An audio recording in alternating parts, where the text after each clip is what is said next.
Langsung saja eh, pemaparan materi dari Dr. Dea Amelia Yolanda, spesialis jantung pembuluh darah. Saya bacakan CV beliau, pendidikan dokter di Universitas Gajah Mada tahun 2010, pendidikan dokter spesialis jantung dan pembuluh darah Universitas Gajah Mada tahun 2019. Pengalaman kerja beliau, dokter umum Rumah Sakit Mitra Sehat Yogyakarta dari tahun 2017 sampai 2018, dokter residen jantung dan pembuluh darah di RSUP Dr. Sarjito tahun 2019 sampai dengan 2023, dan dokter spesialis jantung dan pembuluh darah di Rumah Sakit PKU Muhammadiyah Temanggung sampai sekarang. Kepada Dr. Dea Amelia SPCP, kami persilahkan.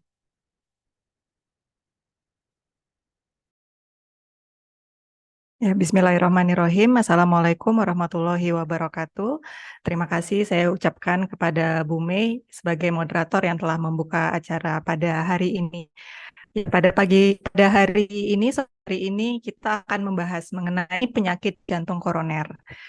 Penyakit jantung koroner ini sebenarnya sangat banyak di sekitar kita, tapi sayangnya masih banyak yang belum mengetahui mengenai penyakit jantung koroner ini.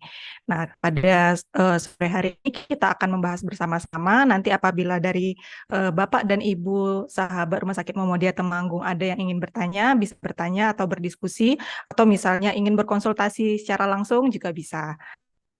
Sebelum kita masuk ke materi, saya ingin mengutip salah satu kutipan dari seorang dokter spesialis jantung dari Amerika. Beliau dikenal sebagai Bapak Preventif Jantung. Jadi Bapak yang fokus pada masalah pencegahan penyakit-penyakit jantung.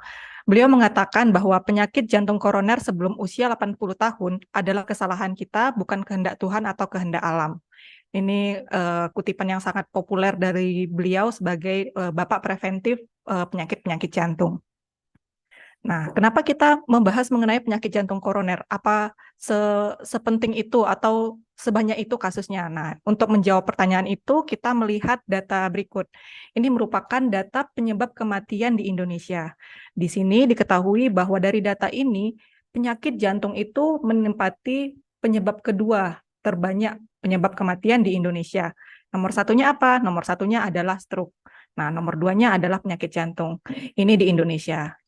Namun, kalau kita melihat data dunia, ternyata penyakit jantung koroner merupakan penyebab nomor satu kematian di seluruh dunia. Jadi, kalau data di Indonesia, penyakit jantung koroner itu nomor dua, kalau berdasarkan data dunia, penyakit jantung koroner itu menempati peringkat nomor satu, jadi juara satunya penyakit jantung koroner ini. Nah, apabila digabung ini antara penyakit jantung koroner dan stroke ini, kejadiannya saking banyaknya kasusnya, maka di dunia itu sebenarnya setiap 3 detik ada satu orang yang meninggal karena penyakit jantung koroner atau penyakit stroke ini. Begitu saking banyaknya kasus penyakit jantung koroner ini. Kemudian di Indonesia sendiri dikatakan bahwa 1 dari 10 orang di Indonesia itu meninggal karena penyakit jantung koroner.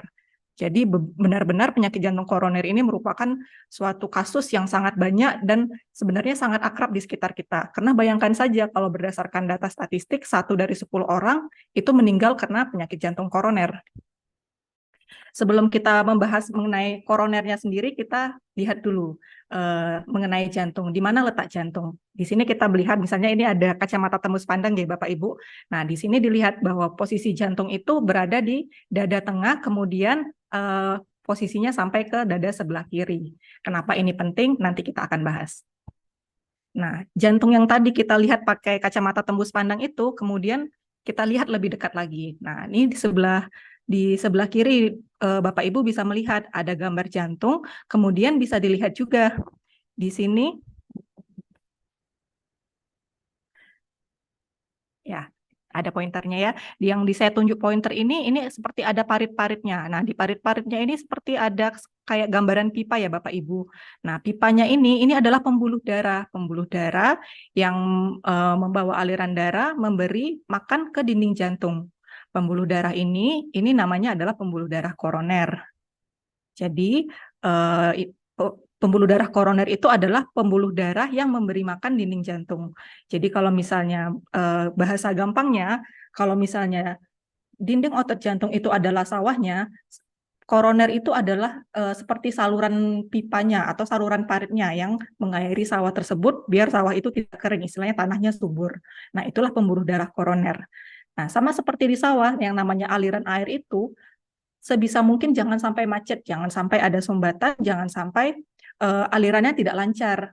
Nah, begitu juga dengan pembuluh darah ini. Kita lihat gambar di sebelah kanan dari Bapak Ibu, di sini ada gambaran normal arteri. Artinya apa? Di sini dilihat ada alirannya lancar, tidak ada sumbatan yang menghambat aliran darah tersebut. Sama seperti misalnya parit atau parit yang mengaliri sawah atau misalnya pipa. Jangan sampai di situ ada pasir-pasir atau batu-batu atau lumpur yang menyumbat dari pipa atau saluran air tersebut. Nah, di koroner juga bisa aja, tapi bentuknya bukan pasir atau batu atau lumpur, Bapak Ibu, tapi bentuknya adalah kerak-kerak pembuluh darah. Nah, kerak-kerak ini sebenarnya tersusun dari deposit dari istilahnya adalah lemak atau kolesterol jahat. Nah, terus jadi apa itu penyakit jantung koroner? Penyakit jantung koroner yaitu adalah penurunan dari fungsi otot jantung. Otot jantung tadi kita bayangkan sebagai sawahnya Bapak Ibu. Nah, kenapa dia bisa turun? Karena alirannya tidak lancar. Jadi istilahnya itu kayak pipa atau saluran airnya itu ada sumbatan. Nah, kalau di jantung yang menyumbat itu adalah koronernya. Bapak Ibu bisa lihat di gambar sebelah kanan yang tengah yang ada gambar B. Di sini kan ada kuning. Kuning ini merupakan sumbatannya. Kalau misalnya di aliran pipa atau aliran air sumbatannya adalah pasir atau batu, di koroner sumbatannya bisa berupa sumbatan plak kolesterol. Nah, tadi kan kita melihat gambar kartunnya. Bagaimana gambar sebenarnya pada kehidupan, pada nyatanya di tubuh kita, kita bisa lihat ini di gambar ini. Gambar yang pojok kiri, Bapak Ibu, pojok kiri atas. Nah, ini pembuluh darahnya sebesar lingkaran ini ya, Bapak Ibu, tapi ternyata yang kuning ini adalah yang tebal ini adalah sumbatannya. Sumbatannya ini adalah sumbatan dari kolesterol yang jahat.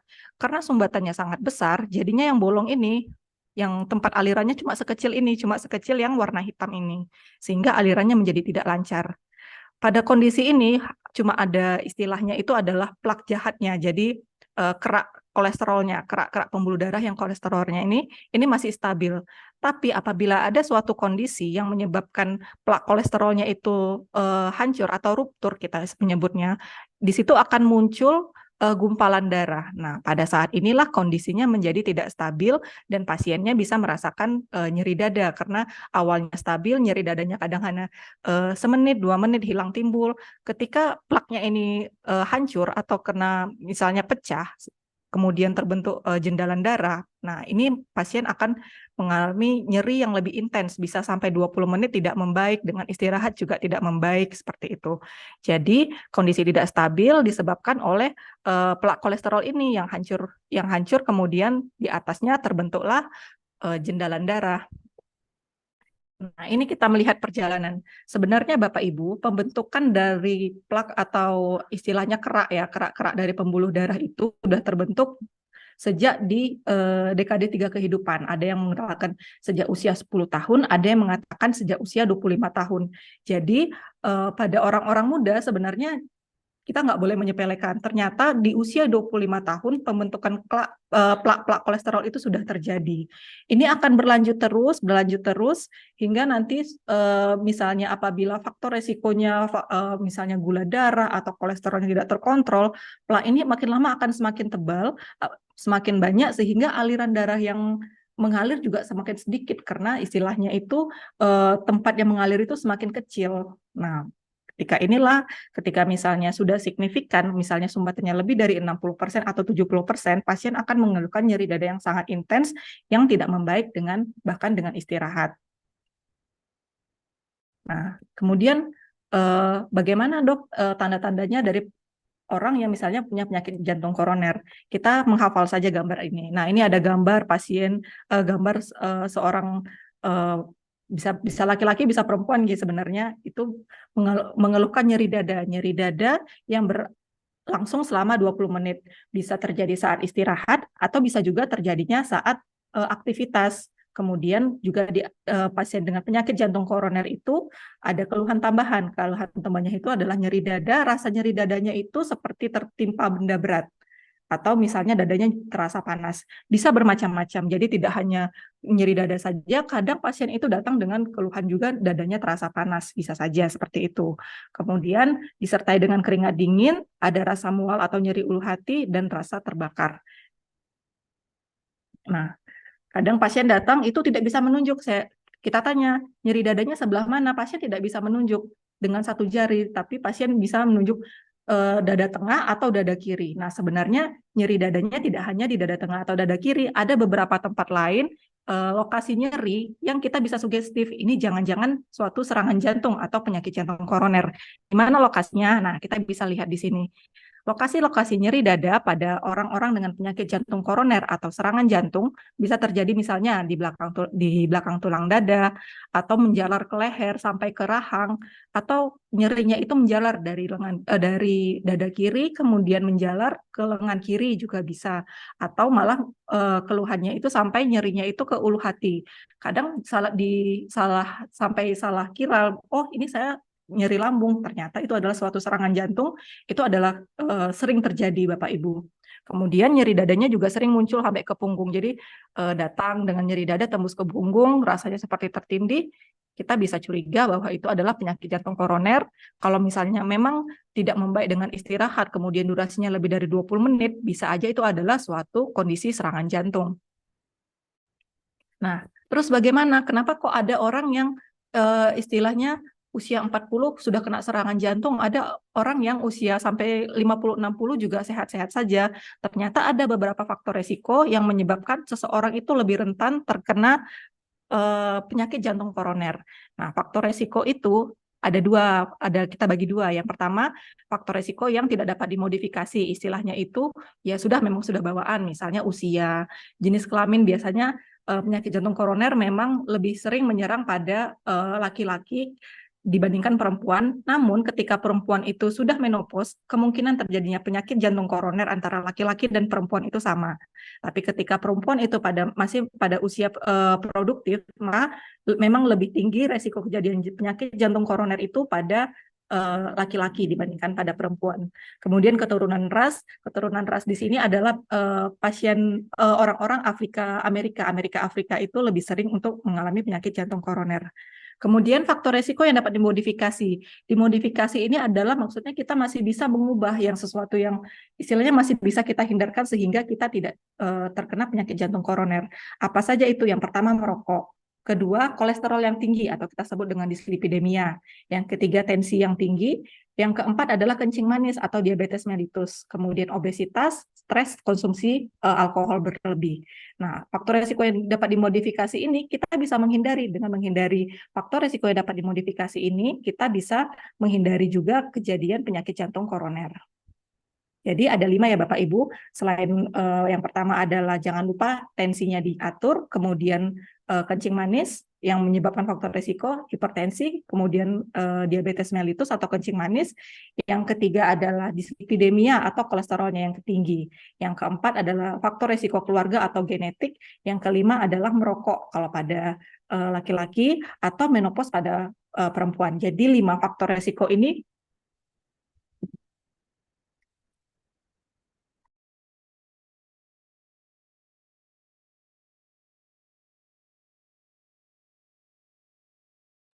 Jadi 5 faktor resiko ini perlu diperhatikan. Itu adalah suatu yang dapat kita hindari agar kita tidak terkena penyakit jantung koroner.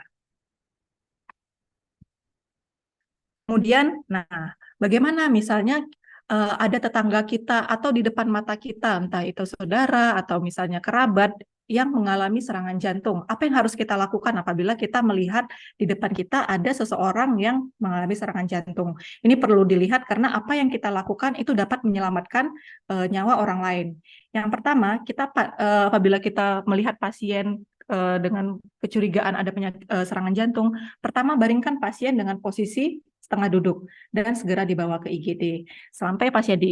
Selama pasien dari rumah atau dari tempat kita menemukan orang tersebut sampai ke rumah sakit, diusahakan dihindari itu. Kita menanya-nanya pasien, atau misalnya pasiennya batuk, mengejan, kita bilang pasiennya jangan banyak aktivitas dulu. Karena semakin kita banyak mengajak orang tersebut untuk ngobrol, maka sebenarnya kerja jantung juga akan makin berat, nyeri dadanya juga nanti akan makin intens. Nah, bagaimana kalau misalnya kita menemukan orang di depan mata kita tiba-tiba jatuh, tidak sadarkan diri. Yang perlu kita lakukan pertama adalah segera menelpon ke layanan kesehatan. Misalnya kita menelpon ke IGD terdekat. Apabila misalnya Bapak Ibu nanti IGD terdekatnya adalah Rumah Sakit PKU Muhammadiyah Temanggung, jangan lupa menghubungi Rumah Sakit PKU Muhammadiyah Temanggung. Namun bila tidak, Bapak Ibu dapat menghubungi 119. Kemudian tindakan berikutnya adalah apabila misalnya Bapak Ibu bisa melakukan resusitasi jantung paru, lakukan resusitasi jantung paru. Apabila tidak, maka segera saja bawa ke IGD. Kemudian bagaimana caranya biar kita terhindar dari penyakit jantung koroner? Caranya ada yang kita sebut dengan cerdik.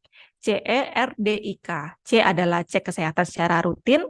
Cek kesehatan secara rutin ini dilakukan dengan apabila misalnya Bapak Ibu itu belum memiliki penyakit baik itu hipertensi atau kencing manis atau kolesterolnya tinggi, Bapak Ibu dapat melakukan medical check up.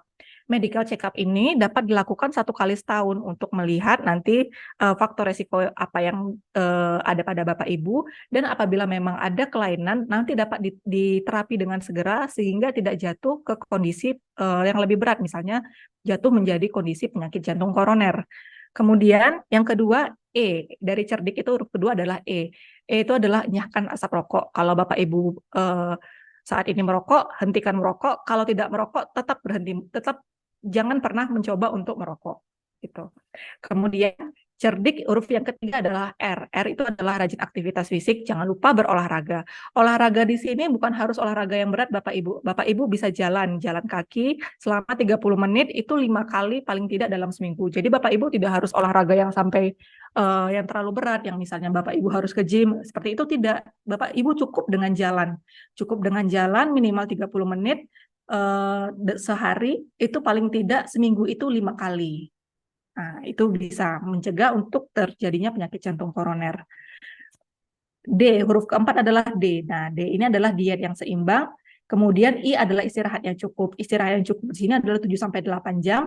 Nah, kemudian yang keenam adalah kelola stres. Kita tidak boleh istilahnya menyepelekan stres. Jadi, memang ternyata banyak laporan kasus Bapak Ibu pasien yang mengalami stres lebih tinggi itu lebih cenderung memiliki kemungkinan untuk terjadi penyakit jantung koronernya itu sangat tinggi. Jadi istilahnya walaupun stres itu kadang sering disepelekan ya Bapak Ibu, tapi ternyata itu menjadi faktor utama untuk salah satu faktor utama untuk terjadinya penyakit jantung koroner. Tadi kita membahas yang huruf D, D itu adalah diet. Nah, bagaimana pengaturan pola makannya? Nah, untuk pengaturan pola makannya ada beberapa hal. Yang pertama mengenai gula. Kita membatasi konsumsi gula. Konsumsi gula yang diperbolehkan yaitu 4 sendok makan per hari. Nah, Bapak Ibu perlu perhatikan di sini, 4 sendok makan per hari itu bukan 4 sendok makan bikin teh, terus bolehnya 4 sendok makan, itu bukan hanya itu Bapak Ibu. Jadi ketika misalnya Bapak Ibu nanti makan roti atau makan kue, nah salah satu adonan roti dan kue itu adalah gula. Nah, gula itu tetap diperhitungkan. Jadi jangan sampai Bapak Ibu, kan kata dokter Dea 4 sendok makan per hari gitu. Terus Bapak Ibu bikin teh 4 sendok makan gitu, kemudian tetap makan kue. Nah, itu sudah lebih karena 4 sendok makan itu memperkirakan juga gula yang terdapat pada roti, kemudian gula yang terdapat pada kue-kue yang Bapak Ibu atau yang kita makan. Seperti itu. Kemudian yang kedua adalah garam. Nah, konsumsi garam ini kita batasi 5 gram per hari, atau kalau misalnya diukur itu adalah 1 sendok teh. Gitu. Nah, satu lagi yang sering lupa itu adalah bahwa seperti mie instan, kemudian misalnya Bapak Ibu bikin nugget, atau misalnya makanan-makanan awetan, misalnya sosis, itu kadar garamnya tinggi. Nah, jadi kita jangan lupa memperkirakan itu sebagai asupan garam. Nah, kalau misalnya Bapak Ibu ingin mengurangi garam, kurangi juga lah makanan-makanan berpengawet seperti misalnya mie instan, misalnya makanan frozen food yang seperti nugget, sosis, seperti itu, karena kadar garamnya sangat tinggi. Kemudian mengenai berikutnya adalah yang perlu menjadi perhatian adalah protein dan lemak. Untuk disarankan sebenarnya untuk sumber protein yang disarankan adalah protein daging putih Bapak Ibu. Jadi daging itu ada daging merah, daging putih. Daging putih itu misalnya ayam, ikan, kemudian daging merah itu sapi, kerbau seperti itu. Nah, protein yang dianjurkan adalah protein yang dagingnya warna putih, yaitu yang lebih disarankan adalah ikan atau ayam, bukan yang daging merah.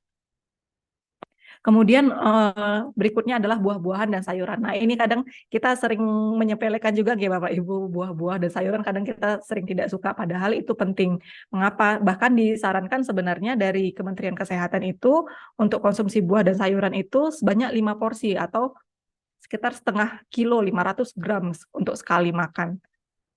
Dengan konsumsi buah yang tinggi, nanti diharapkan kita akan kenyang lebih lama sehingga asupan gula, asupan garam, asupan gorengan, atau asupan-asupan yang tidak sehat lainnya itu akan lebih terminimalisir.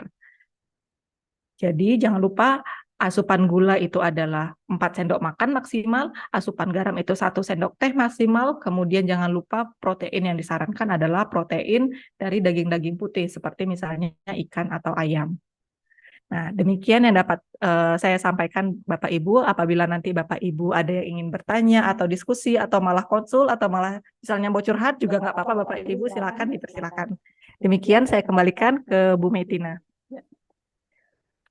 Baik dok, terima kasih atas materinya, sangat informatif sekali ya dok. Ini sudah kita masuk ke sesi tanya jawab ya dok.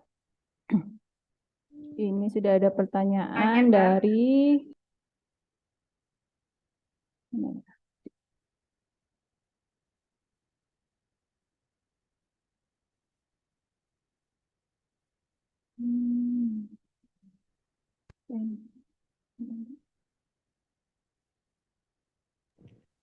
Tanya Mbak Mei. Dari Bu Eni Istiana ya. Boleh mikrofonnya dihidupkan. Baik, terima kasih Mbak Mei. Terima kasih kesempatannya, materinya bagus dan gambarnya komunikatif ya tadi ya.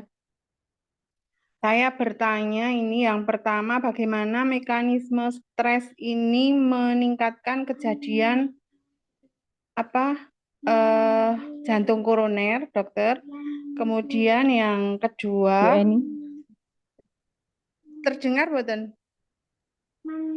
Ya, terdengar Bu Eni, silakan dilanjut ya ke pertanyaan keduanya.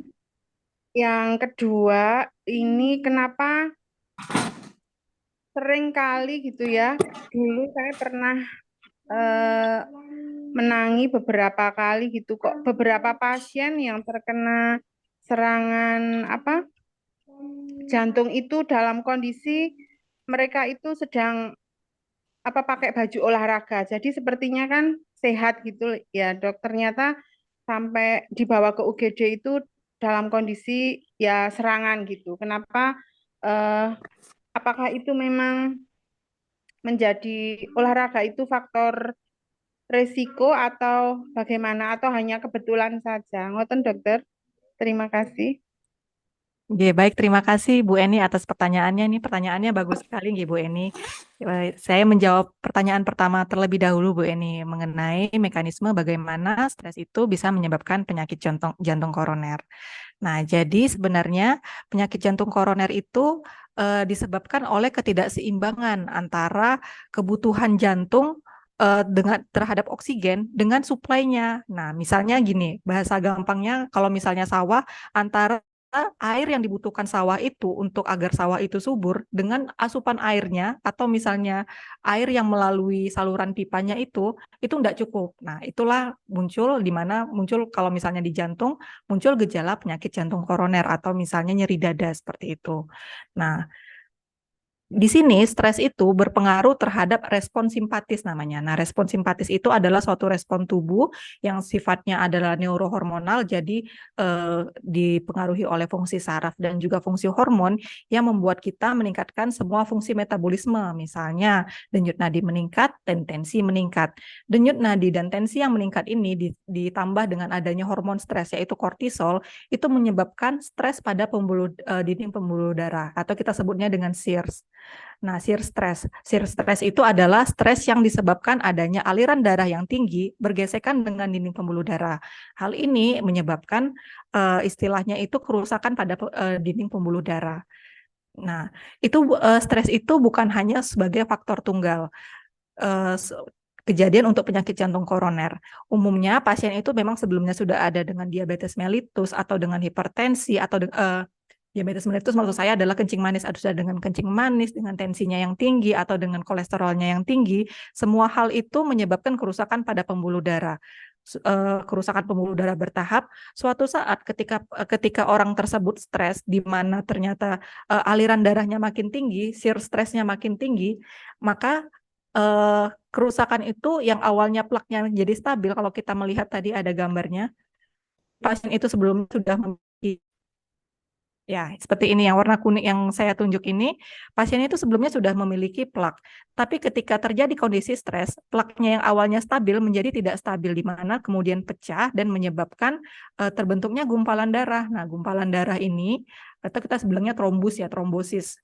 Nah, gumpalan ini karena udahlah pembuluh darahnya kecil, kemudian ditambah dengan adanya gumpalan darah itu akhirnya makin kecil, itulah yang menyebabkan istilahnya nyeri dadanya. Jadi, stres itu bukan satu-satunya faktor. Memang harus ada faktor lain dengan adanya misalnya penimbunan plak atau kerak-kerak dari pembuluh darah ini. Begitu. Jadi, stres itu pengaruhnya adalah ke respon simpatis. Respon simpatis ini akan menyebabkan shear stres yang semakin tinggi. Begitu untuk pertanyaan pertama dari Ibu Eni. Kemudian pertanyaan kedua terkait olahraga. Nah, memang itu tidak lepas juga dengan respon simpatis. Pada pasien-pasien yang respon simpatisnya tinggi, misalnya pasien saat berolahraga, terutama olahraganya adalah olahraga kompetitif nih. Misalnya yang kompetitif itu misalnya basket atau sepak bola, itu juga meningkatkan respon dari simpatis. Respon simpatis ini menyebabkan shear stress juga semakin tinggi, sehingga apabila pasien itu memang sudah sebelumnya memiliki plak yang stabil, ketika shear stressnya makin tinggi, plaknya tersebut pecah sehingga menyebabkan trombosis atau misalnya ada gumpalan darah. Kita lihat gambar yang di tengah, yang saya tunjuk ini. Nah, inilah yang plak yang tidak stabil inilah yang menyebabkan jatuhnya pasien itu ke kondisi serangan jantung. Jadi memang sering. Nah, tapi sebenarnya selain pasien apabila kita menemukan pasien itu berolahraga kemudian tidak sadar dan serangan jantung, sebenarnya ada dua penyakit. Nah, yang bisa ada beberapa penyakit yang bisa kita istilahnya kita pikirkan. Pertama adalah penyakit jantung koroner, kedua adalah gangguan irama jantung. Yang gangguan irama jantung di sini kita sebutnya namanya ventricular tachycardia, yang juga diinduksi oleh adanya stres. Yang ketiga bisa saja itu karena suatu gangguan otot jantung atau kita sebutnya penyakit hipertrofi obstruktif kardiomiopati. Jadi penyakit kardiomiopati, penyakit otot jantung yang disebabkan otot jantungnya terlalu tebal sehingga menyebabkan obstruksi atau sumbatan pada aliran keluarnya. Nah, ini biasanya sifatnya adalah genetik yang HOCM ini, hipertrofi obstruktif kardiomiopati. Namun yang paling sering selain HOCM tadi adalah penyakit jantung koroner ini. Jadi tidak melulu pasien yang misalnya olahraga kemudian henti jantung atau misalnya sinkop, pingsan, itu tidak melulu suatu penyakit jantung koroner. Bisa saja gangguan irama jantung, bisa saja memang suatu gangguan pada otot jantungnya yang kita sebut dengan HOCM tadi, HOCM.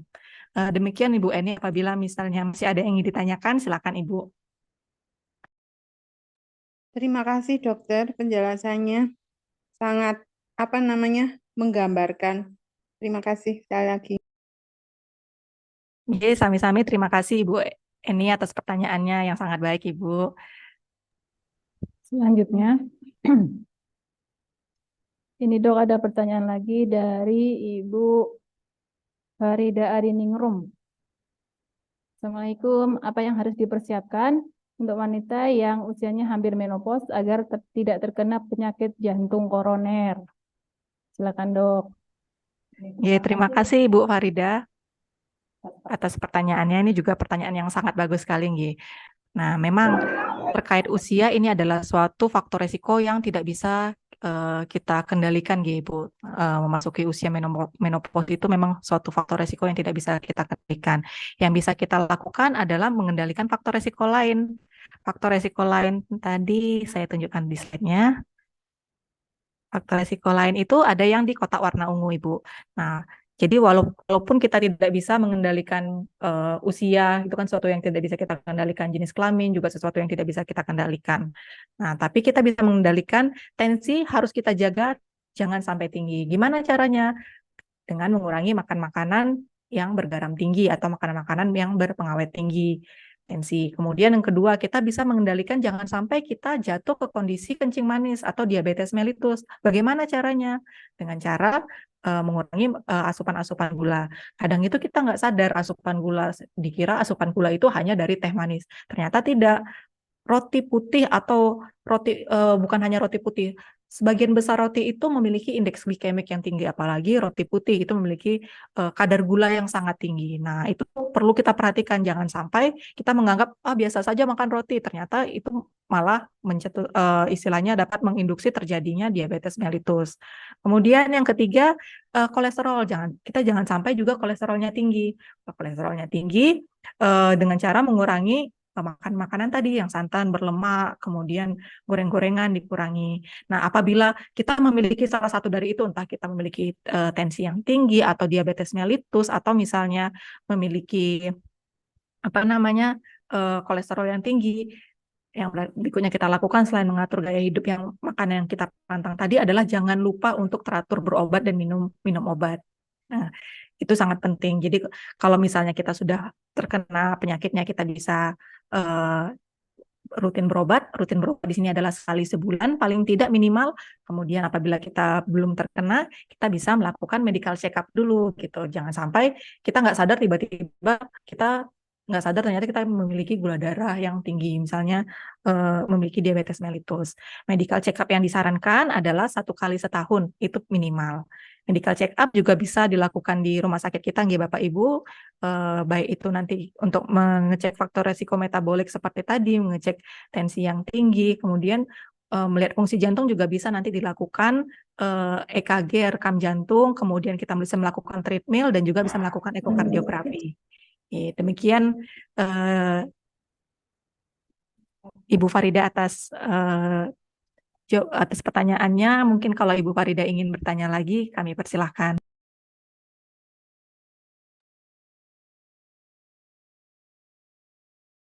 Ada pertanyaan lagi nih, Dok. Dari Mbak Melia Apriana. Siapa saja yang beresiko terkena penyakit jantung?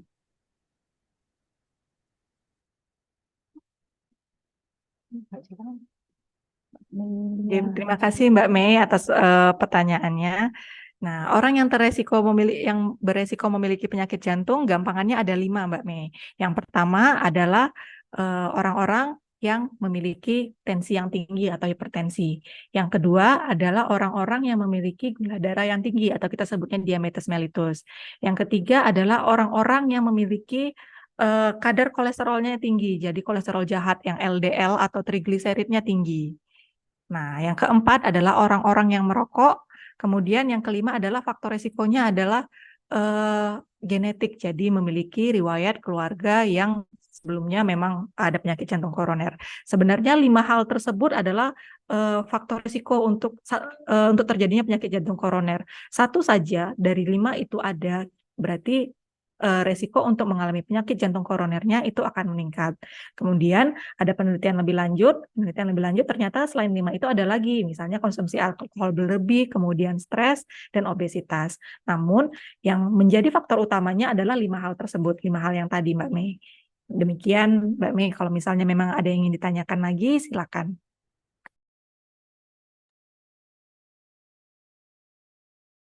Baik dok, sudah ada 3 penanya. Dari tim PKRS mengingatkan 4 penanya terbaik dapat door prize. Wah, luar biasa. Alhamdulillah, Ya, penanya terbaik nanti dapat door prize nggih, Mbak Mei. iya. Nggih. eh, saya nanya dong dok, ini ada pertanyaan nih.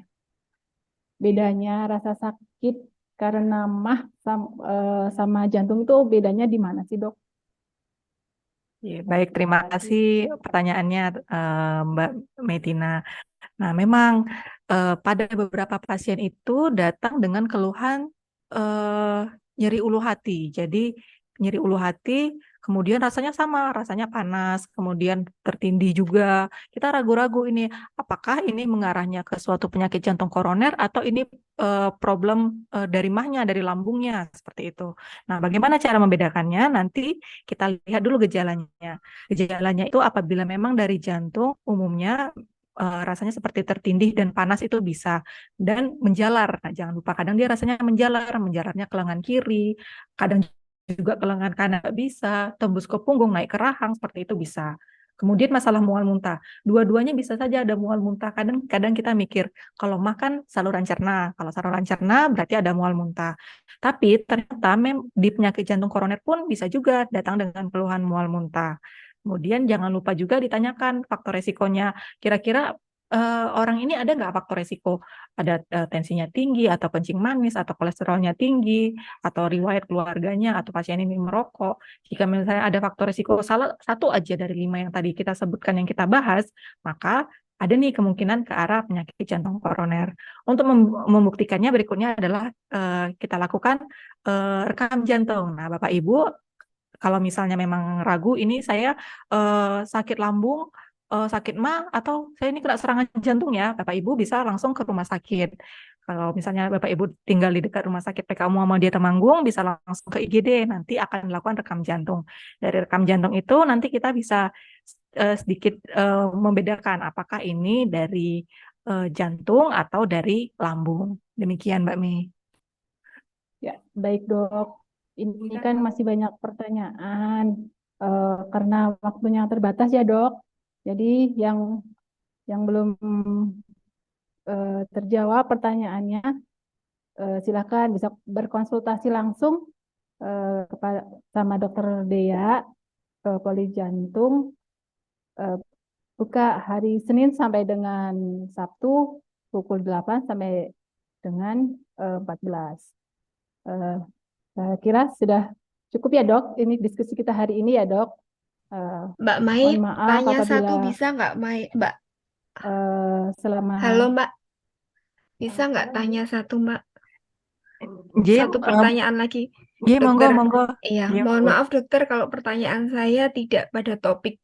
Dokter, saya mau bertanya, jika bayi lahir dengan kondisi asfiksia, apakah berisiko untuk mengalami sakit jantung, dokter? Itu aja, dokter. Terima kasih. Nggih, terima kasih Dokter Putri nggih untuk pertanyaannya. Saya bidan, dokter. Oh, bidan. Oh, Iya, nggih. saya bidan. Nggih, terima kasih Ibu Putri atas Oke. pertanyaannya.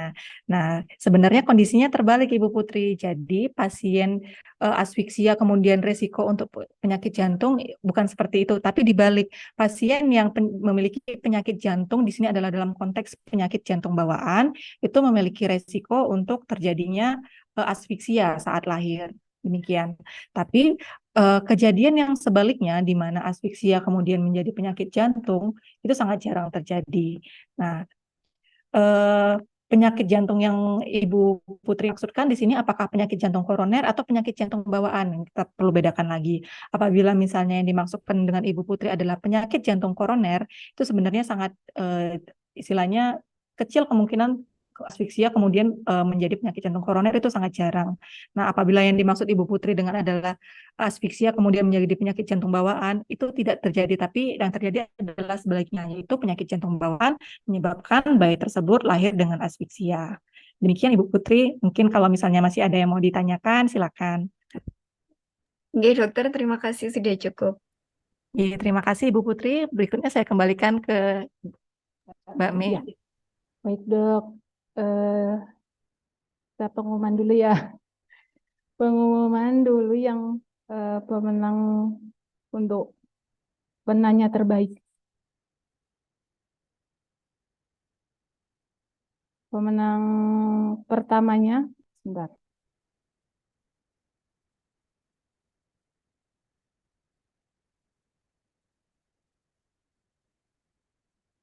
Pemenang pertama yaitu dari Ibu Nur Solehatun. Selamat Bu Nur Solehatun, nanti bisa menghubungi tim PKRS ya. Terus untuk yang pemenang kedua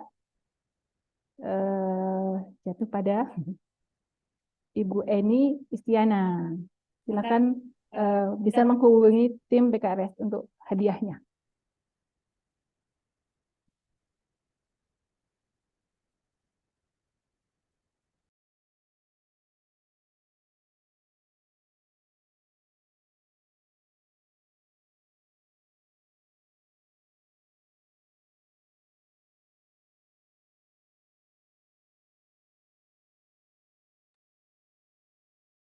Untuk yang ketiga, tadi dari pemilihan apa namanya pertanyaan ini dari Dokter Dea jatuh pada Mbak Putri, Mbak Puputia.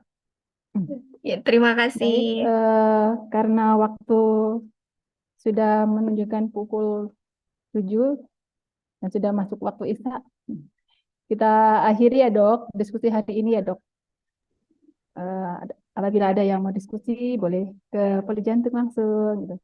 Akhir kata, saya ucapkan mohon maaf yang sebesar-besarnya apabila banyak perkataan yang tidak berkenan di hati para sahabat RSMT. Assalamualaikum warahmatullahi wabarakatuh. Waalaikumsalam warahmatullahi wabarakatuh. Waalaikumsalam Terima kasih. warahmatullahi Waalaikumsalam wabarakatuh. Terima warahmatullahi kasih, wabarakatuh. Dok. Terima kasih Dokter Dea. Terima kasih. Alhamdulillah. Terima kasih Nur. Dok.